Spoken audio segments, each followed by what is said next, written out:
যারা প্রতিমা তৈরি করে তাদের গ্রামেই হয় না দুর্গাপুজো, আক্ষেপে সুর শিল্পীদের গলায়। দিকে দিকে পুজোর আনন্দ, তবে এই গ্রামে বেশিরভাগ মানুষ পুজোর নানান সরঞ্জাম আয়োজন করলেও তাদের গ্রামেই নেই পুজোর আয়োজন।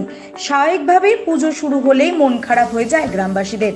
ওদের মধ্যে কেউ মালা তৈরি করেন, কেউ আবার চাঁদমালা, কেউ আবার প্রতিমা তৈরি করেন।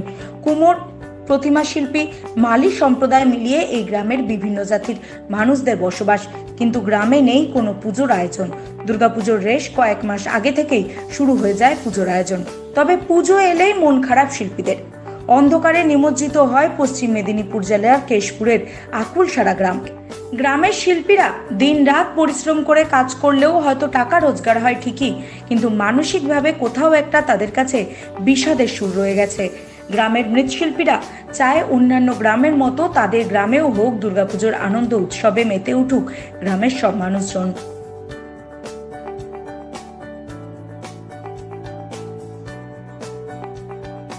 এখানে কি সারা বছর এই প্রতিমারই কাজ হয়? হ্যাঁ, আমাদের সারা বছর প্রতিমার কাজ হয়। সমস্ত ঠাকুরই তৈরি করা হয়। তো এখানে সমস্ত আমরা মৃৎশিল্পী সমস্ত ঠাকুরই তৈরি করি। তো আমাদের এখানে দুর্গা পুজো হয়নি। তো দুর্গা পুজো হলে আমাদের আনন্দটা আরও বেশি হতো, মানে ঠাকুরের উৎসাহটা আরও বাড়তো।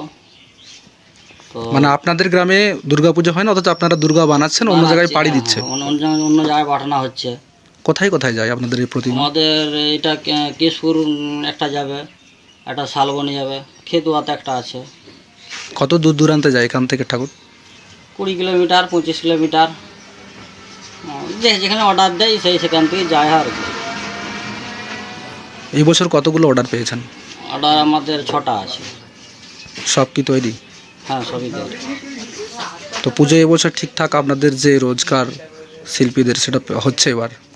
হচ্ছে এখন তো এবারে সব কিছুতে জিনিসপত্রের দাম বাড়ছে, তো ওইভাবেই হচ্ছে আর কি। আপনারা কি চাইছেন এখন আপনাদের এই শিল্পী নিয়ে? আমাদের শিল্পী আমরা তো কাজ করছি, তো আমাদের একটা বিশেষ কিছু আমাদের হচ্ছেও নি, যে একটা লোন টোন বা অন্যান্য যেসব আমরা কাজ করছি এইসব ধরনের কিছুই হচ্ছে না। তো সামনে তো দুর্গাপুজো, তো এখন জোর কদমে প্রস্তুতি চলছে, কতক্ষণ পর্যন্ত কাজ করতে হয়?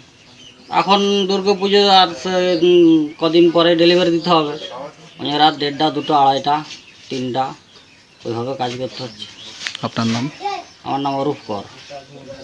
আপনাদের এখানে কি সারা বছরই মাটির প্রতিমা বানানোর কাজ হয়? আমাদের এখানে সমস্ত রকমের মাটির প্রতিমা সারা বছর কাজ হয়। এখন যেমন দুর্গার সিজনে দুর্গা হচ্ছে, বিশ্বকর্মার সিজনে বিশ্বকর্মা হয়, সরস্বতী, কার্তিক, গণেশ, নানা রকমের প্রতিমা তৈরি করা হয় মাটির। আর এই যে পুজো, আপনারা যে বলছেন যে পুজো কেন হচ্ছে না, এই যে আমাদের পাশের গ্রামেই পুজো হচ্ছে, এই পাশের গ্রামে পুজো হচ্ছে, সবই ভালো লাগছে, কিন্তু আমাদের গ্রামে হচ্ছে না। এটা আমাদেরকে শুনে বা দেখেও খারাপ লাগছে, কিন্তু কিছু করার নেই। আপনাদেরও কোনো সহযোগিতা নেই বা অন্য কারোরও নেই বা আমাদেরও নেই, এই জন্যেই পুজোটা হচ্ছে না। কতগুলো মূর্তির অর্ডার পেয়েছেন এবার দুর্গাপুজো? এবছর 6টা দুর্গা ঠাকুরের অর্ডার পেয়েছি।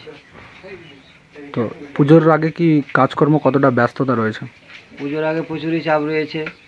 এদিকে রাত্রি 2টো, 3টে, 4টে পর্যন্ত কাজ করতে হচ্ছে। মিনিমাম আমরা আরও 3-4 জন আছি, 4 জন মিলে এই কাজটা আমাদের তৈরি করা হয়। কোথাও কি আক্ষেপ রয়ে গেছে যে আপনারাই প্রতিমা বানাচ্ছেন, আপনাদের গ্রামে হচ্ছে না? হ্যাঁ, আক্ষেপ তো আছেই যে আমাদের সব গ্রামে হচ্ছে, আমাদের উকুরসারা গ্রামে আমরা অনেক রকম মিস্ত্রি আছি বা অনেক মিস্ত্রিও আছে আমাদের মতন মাটির প্রতিমা তৈরি করে। তারাও একই কেস, তাদেরও একটা করলে আমাদেরও যেমন আনন্দ হবে, তাদেরও আনন্দ হবে বা দেশেরও আনন্দ হবে, সেইটাই করছিলাম আর কি। যদি হয় তাহলে ভালো। আপনার নাম? গোপী কর।